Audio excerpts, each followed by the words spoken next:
Hello বন্ধুরা, আপনারা সবাই কেমন আছেন? মাই লিটিল ওয়ান নতুন ব্লগে আপনাদের সবাইকে স্বাগত জানাই। আজ রবিবার, এখন বিকেলবেলা। অনেকদিন পর বাড়ি এসেছি, এসে রান্নাঘরে এলাম, কারণ একটা কিছু বানানোর ইচ্ছে ছিল। ভাবলাম আপনাদের সাথেও শেয়ার করি। অনেকদিন ধরে আপনাদের সাথে ভিডিও শেয়ার করা হচ্ছে না, সে কারণে আর অনেকদিন রান্নাঘরে আসছিও না, বানানো কিছু হয়নি, খাওয়া দাওয়া হয়নি। ভাবলাম আজ বানাবো, যখন আপনাদের সাথে শেয়ার করি। তো আজকে বানাবো ডিম টোস্ট। তো সেই জন্য যে সবজিগুলো দেবো ডিম টোস্টের সাথে সেগুলোই ভাবলাম বনিয়ে নিই। তো এই যে পালং শাক নিয়ে নিয়েছি, সাথে হাফটা পেঁয়াজ আর কাঁচা লঙ্কা, সেগুলোই কুচি কুচি করে কেটে নেব।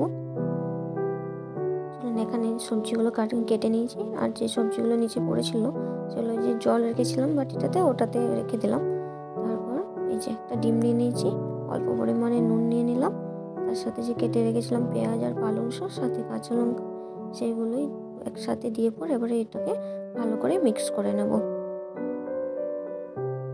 এই যে ভালো করে মিক্স করে নিচ্ছি। এবারে যেহেতু ডিম টোস্ট বানাবো, সেই জন্য এই যে ব্রেড নিয়ে নিয়েছি, সাথে একটা চিজও ছিল, কারণ আজ আমি চিজ দিয়ে বানাবো ডিম টোস্টটা। সেই মতো সব নিয়ে নিয়েছিলাম। এবার ডিম টোস্টটা বানিয়ে নিই। তার জন্য এই যে ননস্টিকের প্যানটা আমি বসিয়ে দিয়েছি, অল্প পরিমাণ তেলও দিয়ে দিয়েছি। তেলটা ভালোভাবে গরম করে নেব, যাতে ডিমের যে মিক্সটা করেছি সেটা দিলে পর নিচে যাতে না লেগে যায়, সেজন্য ভালোভাবে তেলটা চারদিকে করে নিচ্ছি।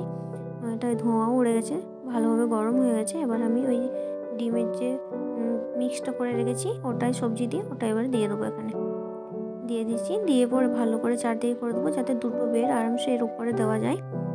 সেই এবারে দুটো বেডকে আমি এর উপরে দিয়ে দেবো। এবারে বেডের নিচের অংশটা যেহেতু ডিমের ওই অংশটা লেগেছে, তার জন্য ওটা উপর দিকে করে দেবো এবার, আর উপরের অংশটা নিচ দিকে করে দেবো। ভালোভাবে চিপে চিপে করছি, যাতে ভালোভাবে ভাজা যায়, কাঁচা না থাকে, কারণ কাঁচা থাকলে খাওয়া যাবে না, ডিম যেহেতু দেওয়া আছে। ভালোভাবে ভেজে নেব। ভালোভাবে ভাজা হয়ে গেছে।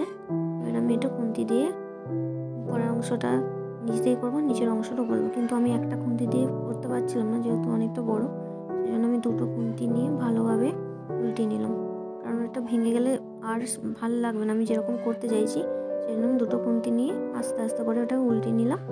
এটা ভালোভাবে ভেজে নিব।